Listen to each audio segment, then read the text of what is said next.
பாண்டியன் கோவமா பேசுறாரு. "இங்க பாருங்க, ஒழுங்கா என் பணத்த எல்லாத்தையும் வச்சுருங்க. இதுக்கும் மேல உங்களுக்கு மரியாதையே கிடையாது. என்னோட ரூ. 10,00,000 பணத்த குடுங்க" அப்படின்னு கேட்குறாரு. கதிர்கிட்டயும் கேட்குறாரு, செந்தில்கிட்டயும் கேட்குறாரு. 2 பேருமே அப்படியே டென்ஷன் ஆகுறாங்க.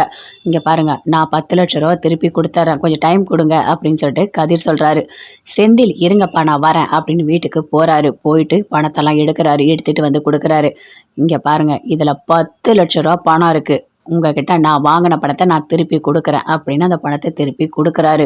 எல்லாருமே அப்படியே பார்க்குறாங்க. கோமதி, அவங்க அம்மா எல்லாருமே அப்படியே பார்க்குறாங்க. "டேய் ஏன்டா இதெல்லாம் பண்ணிட்டு இருக்க?" அப்படின்னு கோமதி கேட்குறாங்க. "அம்மா உனக்கு தெரியாது. நீ காணோன்னும்போது அவர் என்ன தெரியுமா சொன்னாரு? 'டேய் நீங்கலாம் ரூ. 10,00,000 பணம் வாங்குனீங்கல்ல, அத திருப்பி குடுங்கடா' அப்படின்னு கேட்டாரு. அதனால தான் நான் திருப்பி குடுக்குறேன்" அப்படின்னு செந்தில் சொல்றாரு.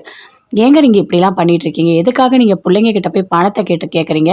அவங்க நல்லா இருக்கணும்னு சொல்லி தானே பணத்த குடுத்தீங்க" அப்படின்னு சொல்லிட்டு கோமதி சொல்றாங்க. "அதெல்லாம் தெரியாது. அவன் அவன் கால்ல அவன் நிக்கட்டும். என் பணத்த திருப்பி குடுத்து தான் ஆகணும்" அப்படின்னு சொல்றாரு. "இந்தாங்க உங்க பணம்" அப்படின்னு சொல்லிட்டு செந்தில் குடுக்குறாரு. எல்லாருமே அப்படியே பார்க்குறாங்க. அந்த பணத்த வாங்கி கொண்டு போய் உள்ள வைக்கிறாரு. "இங்க பாருங்க, யாருகிட்டயும் நான் கடன் வாங்கல. என்னோட சொந்த கால்ல தான் நான் நிக்கிறேன்" அப்படின்னு செந்தில் சொல்றாரு. "ஆ சரி, சரி" அப்படின்னு சொல்லிட்டு பாண்டியன் அங்கேருந்து அப்படியே போறாரு. என்னதான் இங்க நடக்குது ஒண்ணுமே தெரியலையே! இங்க பாரு கோமதி, உன்னையும் உன் வீட்டுக்காரரும் சேர்த்து வைக்கணும்னு நான் நெனச்சேன். கடைசில இங்க பிரச்சனை வேற மாதிரி ஆயிடுச்சு.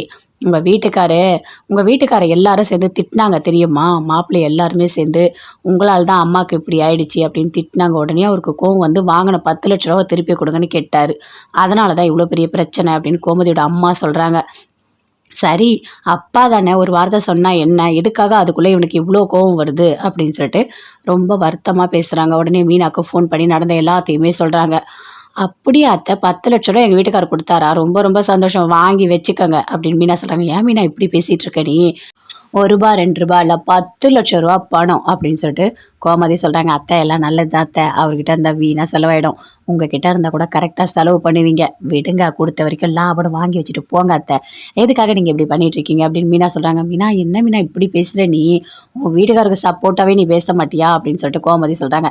"என் வீட்டுக்காரர் எப்பவுமே நேர்மையாவே இருக்க மாட்டார். அதனால தான் நான் உங்களுக்கு சப்போர்ட் பண்ணி பேசுறேன். இங்க பாருங்க, பணம் கிணம் வேணாம்னு சொல்லிடாதீங்க. வாங்கி பத்திரமா பீரோக்குள்ள வைங்க" அப்படின்னு மீனா சொல்றாங்க. "உங்க மாமா ஏற்கனவே அந்த பணத்த வாங்கி வச்சுட்டாருன்னு" கோமதி சொல்றாங்க.